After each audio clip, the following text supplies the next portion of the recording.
now on set before he heads to the UN later today is United States Energy Secretary Chris Wright, and we're thrilled to have him at the table. Good morning to you. Great to be here, Andrew. Feels like we're going through an energy renaissance in this country in so many different ways, a lot of it driven by AI. How much of this is an AI boom versus something else? Well, the AI boom is for the electricity sector. We haven't had much growth there in a while. That's the biggest driver of growth in electricity. Reshoring of manufacturing will drive that too. But a huge part of the growth in American energy is for exports to our allies in Europe and Asia around the world. And that's separate from AI. And that's separate from AI. So how much are you thinking right now about what the new sort of configuration, given all the things that the administration is trying to do in terms of bringing back certain business to the U.S., what the energy requirements ultimately look like? I guess in simple numbers, we think we need to add 100 gigawatts of new firm capacity in the next 5 years. Right. And when President Trump arrived in office, the plans and in queues was to close 100 gigawatts, mostly of coal, a little bit of natural gas, and only add 22 gigawatts of firm capacity, so a net reduction of about 80 gigawatts. So instead of minus 80, we got to go to plus 100. The president poured a lot of cold water on Climate Week yesterday, Mr. Secretary. I'm sorry to break that news to you. I think he called it a green new scam, but really piled on what he obviously thinks is not as pressing an issue as we've been led to believe. I guess I'm leading to a report that you commissioned, and Steve Koonin, who was Obama's guy in science, has written about it, that the public perception of climate change and actual climate science is totally diverged at this point. It's not even in the same world. It's amazing how wide that divergence is. I've been involved studying, engaging in the climate dialogue for over 20 years. Early on in my career, shale gas pioneer, right? Biggest driver of reduced greenhouse gas emissions. Also had technologies to monitor CO2 sequestration. Wow, if climate change is a huge deal, it's going to be great for my future business. But the more you dive into it, it's a very real physical phenomenon, but not remotely close to one of the world's biggest problems today. It's been used by politicians and activists to claim it is, call it a crisis, but that's simply divorced from the reality of the data. I mean, some of the findings, it was in this piece in the Journal, the op-ed piece from Obama's guy, Steve Koonin. Complex climate models provide limited guidance on the climate's response to rising carbon dioxide. Data aggregated over the continental U.S. show no significant long-term trend in the most extreme weather events. The IPCC, their sixth annual summary of things, they admitted that they can't tie carbon dioxide to increased adverse weather events. They admitted right there. Exactly. It's always been in the data that there's not been a pattern. The only extreme weather event with a little bit of a trend is tornadoes, and they're going down. Heat waves, of course, are going up a little bit because the world is becoming a little bit warmer. But yeah, this whole use of scaring children and claiming urgent action. People don't want to have kids because they don't want to bring kids in. And they definitely don't want to take Tylenol when they're pregnant. That's what I was going to get you to, that if you look at some of the things that come out of RFK's HHS in terms of science, that, I would say, undercuts some of the Trump administration. They'll say that your science in terms of global warming or climate hysteria, they will say that it's two sides of the same coin, that it's not science-based. Yeah, on the energy and climate side, I can guarantee you it is science-based. Look, I'm a tech nerd, science guy my entire life. And we commissioned that report, and I've been out talking about climate change based on data and facts. Just like everything in life, it's about trade-offs. Well, that's what I was going to ask you about. Let's just talk about the trade-offs. I think that's the... by the way, I agree with you. It's a trade-off story. And the question is, we need a certain amount of energy to be able to grow our economy and do all the things we need to do.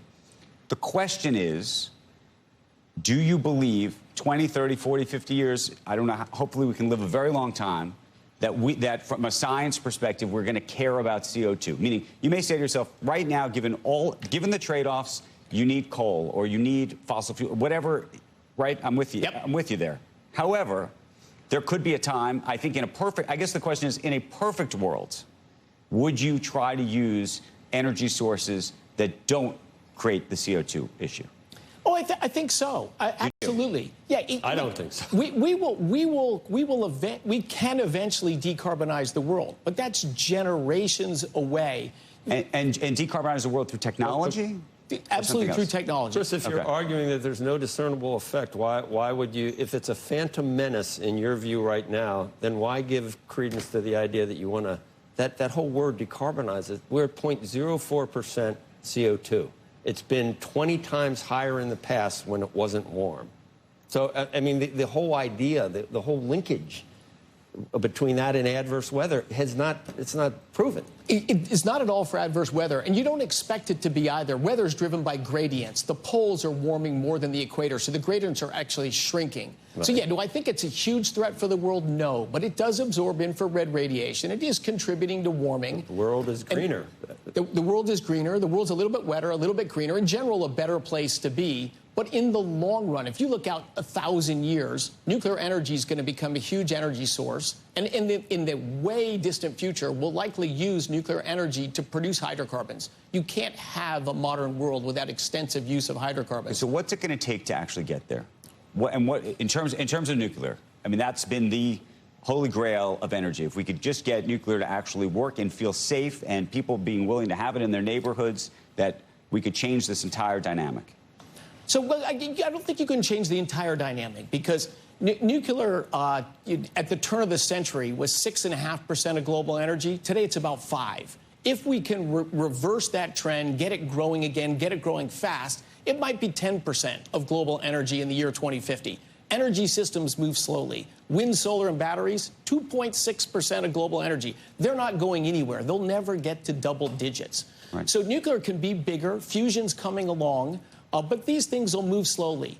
The belief, think of the Biden administration. They wanted to stand in front of fossil fuel production in the United States.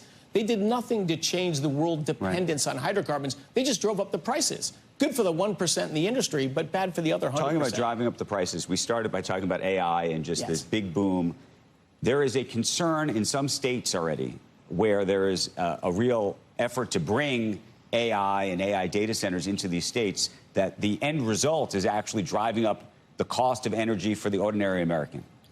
So it is a balance, but ultimately AI done correctly, and that's what our whole thing, bring common sense, bring data. We're not this crazy alarmist band, but we can deliver AI and stop the rise in electricity prices. It takes some time because we've been digging a hole, make it very hard to produce firm capacity. Let me give you one example.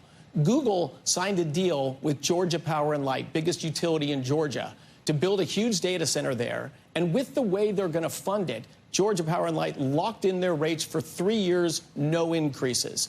The ultimate impact of AI should be able to make our grid more secure and actually lower the average delivery cost. So one of the things that people critique in the AI space is they say, look, all of these data centers and tech guys are saying, if we're going to build this, you, the energy companies, are going to have to, provide 99.999% uptime, meaning that we get prioritized energy relative to everybody else. And, there's this question, the hurricane happens, something else happens. Who is going to get the energy first? Oh, consumers will always get the energy first.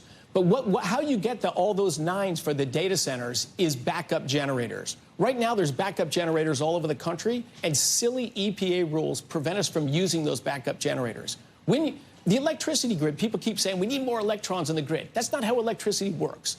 The only time we have a shortage of electrons is at peak demand time.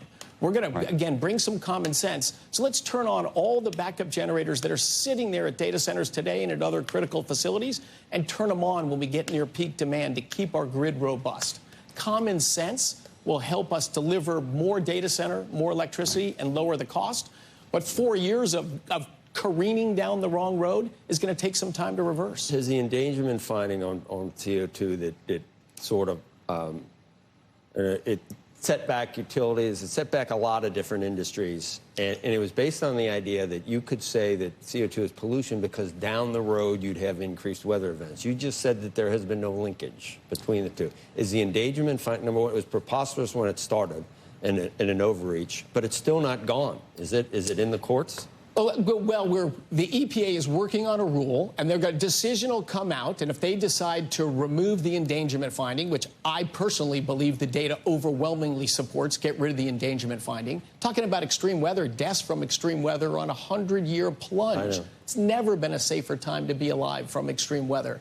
So then it'll be challenged in the courts. Cold's a lot worse than hot, too, for what kills people. 5 times more people die from the cold than die from the heat. Well, it's causing that, too. The global warming causes the coldness. Because everything in weather is climate change. Hot, dry, warm, wet year. But yeah, it'll be litigated, of course. But that's exactly what we want, is discussing these energy climate trade-offs in a public setting. But yes, it enabled the Clean Power Plan, which started the rise in electricity prices that has everyone angry today. Right. Meanwhile, there's plastic building up on beaches in Africa that have never been seen by humans, and there's 50 yards of disgusting plastic and particulate pollution and chemical waste and nuclear waste, and there's not enough fish. There's so many things. You could be such a great environmentalist if you knew what you were talking about.